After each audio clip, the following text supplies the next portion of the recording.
Nadreen, senate में और कौमी असम्बली में जो अपोजिशन लीडरान आए, उन्होंने आते ही पहला मुतालबा ये किया कि इमरान खान को रिहा किया जाए और इसी से पाकिस्तान के मामला हल हो सकते हैं। लेकिन मुझे नहीं लगता कि आसिम मुनीर साहब ये करेंगे या ये होने देंगे। इमरान खान साहब के दौरे हुकूमत में जो 6% वाली ग्रोथ थी, वो गुज़िश्ता 4 साल में अगर उसकी आप एवरेज निकालें ना, तो 2% भी नहीं बनती। और अभी IMF ने एक मरतबा फिर अपनी पेशन गोई पाकिस्तान की सालाना ग्रोथ के हवाले से तब्दील कर दी, 3.6 से कम करके 3.2 तक ले आए। मेरे ख्याल में ये 3 से भी नीचे आ जाएगी। और ग्राउंड रियलिटीज़ को अगर आप देखें तो ये 2 भी बहुत मुश्किल से अचीव करेंगे। लोग पाकिस्तान से पैसा निकाल कर भाग रहे हैं। नादरीन, शफीउल्लाह जान साहब से एक और घटिया सवाल किया गया, इंतहाई घटिया सवाल है, मैं उसको यहाँ दोहराना ही नहीं चाहता। मैं होता तो शायद मेरे से बर्दाश्त ना होता, मेरे सामने कोई आदमी आकर इस तरह का सवाल करता तो बड़ा मुश्किल हो जाता मेरे से बर्दाश्त करना। लेकिन आफरीन है शफीउल्लाह जान पे कि वो उसको बर्दाश्त करके उसको सह कर निकल गए। ये पाकिस्तान की एस्टेब्लिशमेंट का मारा हुआ गंद है।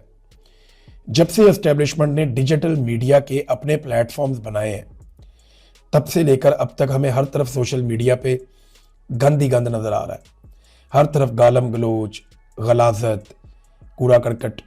ये सवालात कभी भी सहाफ़ी नहीं कर सकते थे, लेकिन अब ऐसे घटिया तरीन सवालात हो रहे हैं। ऐसे सवालात का सबसे बेहतरीन जवाब ही है कि आप उसे देखें और शुक्रिया अदा करके निकल जाएं, ताकि ये लोग मज़ीद गंदे हों, मज़ीद एक्सपोज हों। क्या ऐसा सवाल कोई DG ISPR से कर सकता है? क्या ऐसा सवाल कोई मरीम नवाज से कर सकता है? क्या किसी और से ऐसा सवाल पूछा जा सकता है? ये इंतहाई घटिया और गलीज हरकत है, और इस तरह का जो ट्रेंड है उसको परवान चढ़ाया पाकिस्तान में पाकिस्तान की एस्टेब्लिशमेंट ने और नून लीग ने खास तौर पे। तो ये बड़ी ज्यादती है। पाकिस्तान के अंदर तो तबाही है ही।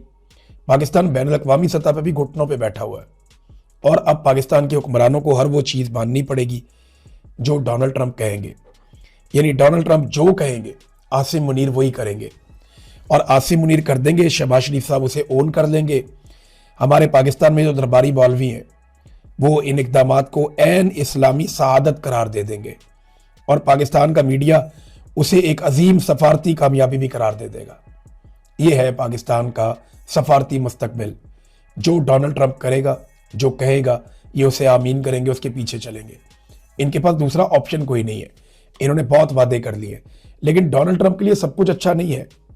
देखिए, 2 मुसलमान ममालिक ने ये किया है अभी कि उन्होंने ट्रंप का जो बोर्ड ऑफ पीस है उसे ज्वाइन कर लिया, जिनमें एक UAE है और जो दूसरा मुल्क है वो उसके अंदर बहरीन है।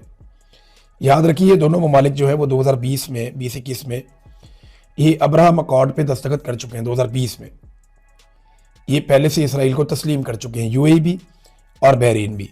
तो इनके ताल्लुकात अच्छे हैं, और इन्होंने डोनाल्ड ट्रंप के बोर्ड ऑफ पीस जो है उसको ज्वाइन भी कर लिया है।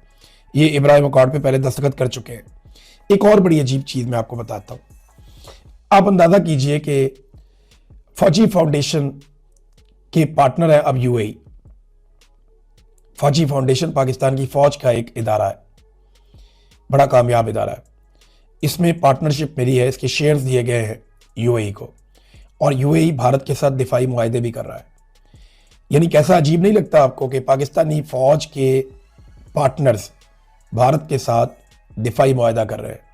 सुनने में अजीब लगता है ना, लेकिन ये आज की रियलिटी है। आपको ये फेस करना पड़ेगा। वजह यह है कि इमरान खान के खौफ ने इन्हें हर दर पे सजदा करने पे मजबूर कर दिया।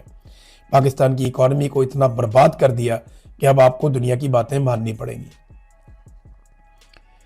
देखिए, जो गैर मुस्लिम ममालिक हैं वो खड़े हो गए, वो डट गए। उन्होंने कहा जी हम नहीं मानते। डोनाल्ड ट्रंप के खिलाफ वो खड़े हो गए और उन्होंने कहा जी नहीं, हम ये बोर्ड ऑफ पीस का ज़बरदस्ती आप हमें रुकन बना रहे हैं, हम नहीं बनते। इसके ऊपर इनकार किया बहुत सारे लोगों ने। ये मेरे सामने बहुत सारी डिटेल है, लोगों ने बड़े सख्त अल्फाज बोले हैं। यहाँ सर्बिया के सदर जो है अलेक्जेंडर, उन्होंने यूरोप में खिताब किया। ये वर्ल्ड इकोनॉमिक फोरम एक चल रहा है इजलास उसका।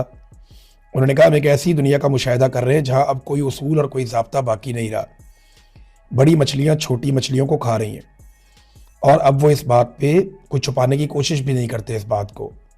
हमारे पास दो रास्ते हैं, या तो नई सल्तनतों के जमूरे बन जाएं, उनमें शामिल हो जाएं, या फिर अपनी खुद मुख्तारी और आज़ादी की हिफाजत करें।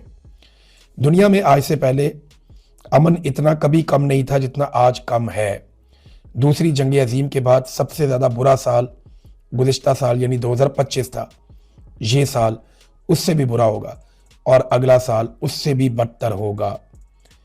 फिर इसके बाद जनाब दीगर जो आलमी रहनुमा है उन्होंने भी बातचीत की।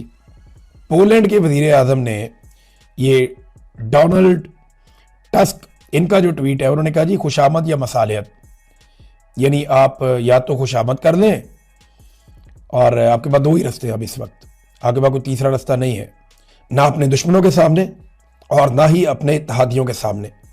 खुशामद का मतलब कोई नतीजा नहीं, इसमें सिर्फ जिल्लत है। और इस वक्त यूरोपी जारे मिजाजी और खुद एतमादी वक्त की ज़रूरत बन चुकी है। यानी वो कह रहे हैं कि हमें थोड़ा सा फ्रंट फुट पे आना पड़ेगा, जारहाना होना पड़ेगा। कनाडा के वज़ीर आज़म ने भी अमरीकी क़यादत में चलने वाले ग्लोबल ऑर्डर के खात्मे का ऐलान कर दिया। ये वो ममालिक हैं जो हमेशा से अमेरिका के साथ खड़े थे। इनमें जनाब कैनेडियन वज़ीर आज़म ने जो एक तकरीर की उसके ऊपर बेशुमार लोग तारीफ़ें कर रहे हैं, और पूरी दुनिया ये कह रही है कि कैनेडियन वज़ीर आज़म ने बिल्कुल ठीक बात की है कि जो अमेरिका का एक कंट्रोल है ग्लोबल ऑर्डर के ऊपर, उसके खात्मे का ऐलान होना ज़रूरी है। ये डेनमार्क से ताल्लुक़ रखने वाले यूरोपीय पार्लियामेंट के एक रुकन हैं। इन्होंने एक खिताब करते हुए वर्ल्ड इकनॉमिक फोरम पे बड़ा सख्त जुमला बोला। अब बड़ा ही सख्त जुमला, उन्होंने डोनाल्ड ट्रंप के बारे में कहा कि मुझे इजाज़त दें कि मैं ये बात इन अल्फाज में कहूँ जो शायद आपको समझ आ सके। मिस्टर प्रेसिडेंट दफ़ा हो जाओ, और लानत भेजी उन्होंने डोनाल्ड ट्रंप पे। तो ये इस वक्त डोनाल्ड ट्रंप और अमेरिका के हालात हैं। देखिए, वो ममालिक जो हमेशा से उनके साथ थे वो अब पीछे हट रहे हैं, और वो ममालिक जिनका एक दूर का ताल्लुक था वो करीब आ रहे हैं। अब पाकिस्तान ने ये फ़ैसला करना है कि पाकिस्तान ने फ़लस्तीन के मुसलमानों के हक़ में फ़ैसला करना है, इंसानी हकूक़ के मामला देख कर फ़ैसला करना है, या ट्रंप साहब की चाकरी करनी है जैसा कि वो करते चले आ रहे हैं। अभी आने वाले दिनों में आपको नज़र आ जाएगा। मैं आपको पहले ही बता चुका हूँ कि जो डोनाल्ड ट्रंप कहेगा वही आसिम मुनीर करेगा। एक बात जो फ्रांसीसी सदर ने की है, क्योंकि सबसे ज़्यादा डोनाल्ड ट्रंप धमकी फ्रांस को लगा रहे हैं और उन्हें कह रहे हैं कि तुम्हें हर हाल में बोर्ड ऑफ पीस को ज्वाइन करना पड़ेगा जो गजा का है। उन्होंने कहा कि अब वक्त आ गया है कि हमें चीन के साथ मजबूत तिजारती ताल्लुकात कायम करना होंगे। देखिए, यूरोप, कनाडा, बरतानिया, ऑस्ट्रेलिया, गल्फ ममालिक और लातीनी अमेरिका हमेशा अमेरिका को एक सेवियर के तौर पे देखते थे कि ये हमारी हिफाजत करता है। लेकिन पहली मरतबा मैं ये देख रहा हूँ कि उनके बयानात से ये नज़र आ रहा है कि वो अमेरिका को अब एक तहफ़्फ़ुज़ की जगह नहीं बल्कि अपने लिए एक ख़तरा बनता हुआ देख रहे हैं। दुनिया एक नए वर्ल्ड ऑर्डर की तरफ जा रही है। चाइना और रशिया का इसमें इंपॉर्टेंट रोल हो सकता है, और अमेरिका क्या करेगा इस पे इन्हिसार है आने वाले वक्त का। अब तक के लिए इतना ही, अपना ख्याल रखिएगा, अपने इस चैनल का भी। अल्लाह हाफ़िज़।